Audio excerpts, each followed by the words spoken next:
நண்பர்களே, உங்களுக்கு என்னென்னமோ சாப்பிடுவீங்க, என்னென்னமோ உள்ள போகுது, அப்படி தானே?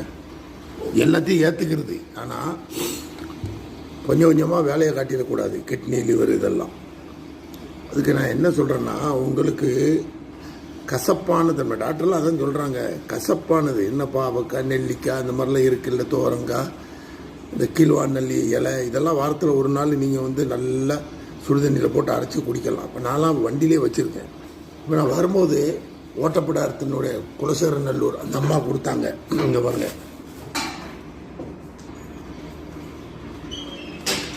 மொத்தம் 4-5 கிலோ இருக்கும்.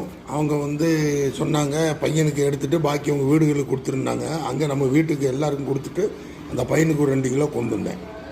இப்போது இங்கே பாருங்கள், வெறும் வயிற்றில் இது ஒரு எனக்கு 3 நெல்லிக்காய் நான் போட்டிருக்கேன். இதே மாதிரி சைஸில் பாருங்க, புரியுதா? இப்போ எனக்கு வெள்ளிக்கிழமை நான் ரூமில் இருக்கிறதுனால அடிச்சிட்டேன். கேட்பீங்க, நான் எங்கே போய் ஜூஸ் குடிக்க வேண்டாம். நீங்கள் எடுத்து 2 நெல்லிக்காய் சாப்பிடுங்க காலையில் வெறும் வயிற்றில். வண்டியில் படுத்துட்டு எந்திரிக்கிறீங்களே, அப்படியே சாப்பிட வேண்டியதானே. காலையில் கொஞ்சம் கசப்பு உள்ளே போட்டோம். இப்போ பாடியில் எவ்வளோ கசப்பு உள்ளே போதோ அவ்வளோவுக்கு நல்லது உங்களுக்கு. இப்போ இதெல்லாம் வீடியோக்காக காட்டுறேன் அப்படிலாம் கிடையாது, புரியுதா உங்களுக்கு? என்னுடைய வாழ்க்கையை தான் நான் போட்டிருக்கேன். நீங்களும் அப்படியே வாங்குங்கிறேன். இதுதான் நல்லது. எல்லா கழிவுகளையும் எடுத்துரும், புரியுதா? கல்லீரலில் இருக்கிறது, கிட்னியில் இருக்கிறது, எல்லா கசப்பு உள்ளே போச்சுன்னா எல்லா கெட்ட ஒரு பொருளெல்லாம் வெளியே வந்துடும். அதனால் தயவுசெய்து கொஞ்சம் ஃபாலோ பண்ணுங்கள். இந்த மாதிரி குடிங்க, சும்மா இருக்காதீங்க, புரியுதா? இந்த மாதிரி சும்மாவே கிடைக்குது, நாட்டு நெல்லி வாங்கி சாப்பிட்லாம், மறந்துடாதீங்க, புரியுதா? ஓகே, நன்றி.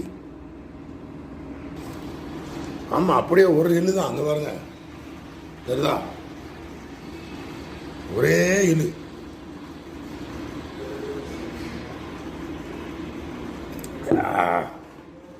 கசப்பு இருக்கும். காலையிலே ஒரு வயிற்றுல உள்ள போது பாருங்க. மணி 7:15 ஆச்சு.